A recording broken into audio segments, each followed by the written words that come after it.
Hi, Hannah here. This is video number 2 of my Traveler's Accounts to Egypt series. The first video that I posted went over the social and historical context.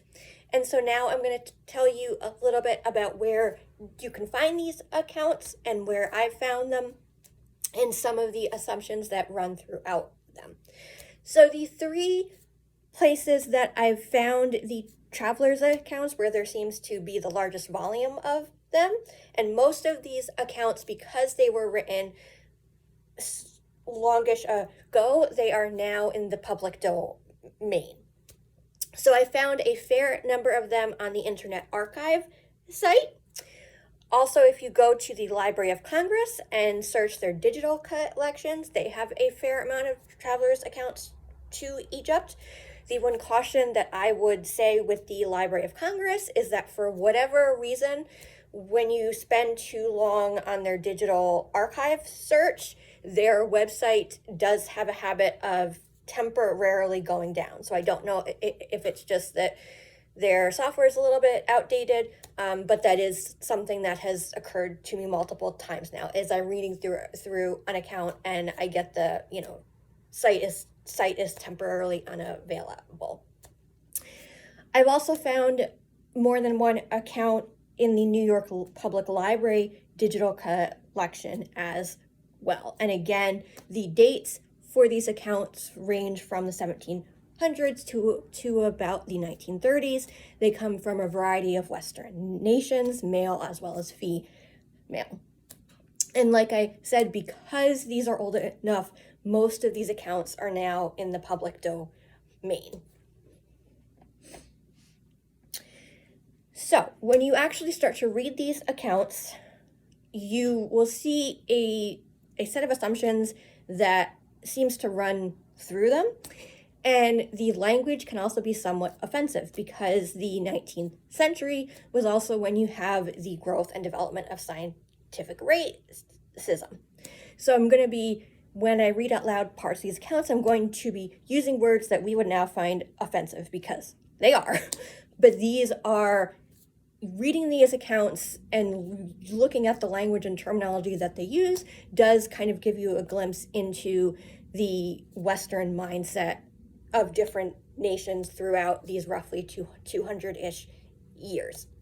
So one of the first assumptions that I found, whether the account is written from an American perspective or German or French or British, basically insert Western nation X here, is that Egypt and the world as a whole can be divided into a set of different races. So like I said, this was also the age of scientific racism and when you see that develop. Another assumption stemming from that first, where there's the world and Egypt can be divided into a series of biological races, is that those races have good and bad characteristics. And tied in with this assumption, there's a larger assumption that civilization, and civilization, is a line where it's a linear development from most advanced to least. And depending on the race that you are at a certain point on that developmental line. Another repeated assumption that I found throughout these guidebooks is the belief that the pharaonic Egyptians kind of represented a peak in this civilizational development. And then the modern, to the European eyes, modern Muslim nations that controlled Egypt, i.e. the Ottoman Empire, Muhammad and Ali and his heirs were not as good as those pharaonic Egyptians. So there is this assumption that Muslim rule has, and again, I'm using the word degenerated because that is, if you look at the words that they use, that's clearly a lot of where this mindset is.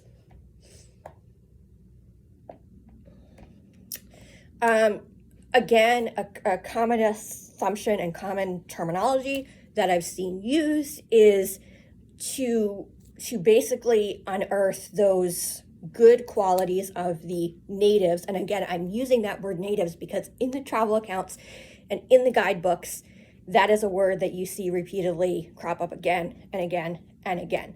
And there's a sense that the white person, whether that person is European or American, is superior. And if the higher civilizational person adopts a sort of firm tone, then the natives can advance. So it's a very condescending type of language.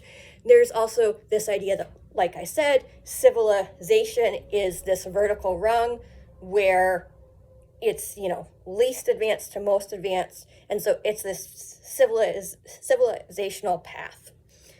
Another repeated issue and debate that I see in a lot of the guidebooks and the travel accounts that you see surface as early as Napoleon's expedition, and that is still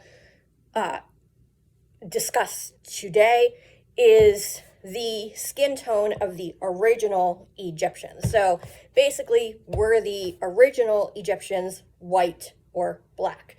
And I'm using these quotes because the modern terminology of race as it applied to Egypt is part of that growth of scientific racism, and it's very different from how we look at race. So that is also something to keep in mind and question that you'll see surface again and again in these travel accounts. Okay, so I'm going to end this video, and video number 3 will be me actually diving into some of these accounts, and I'm going to try to go roughly chronologically and by theme. So I will see you then. Bye.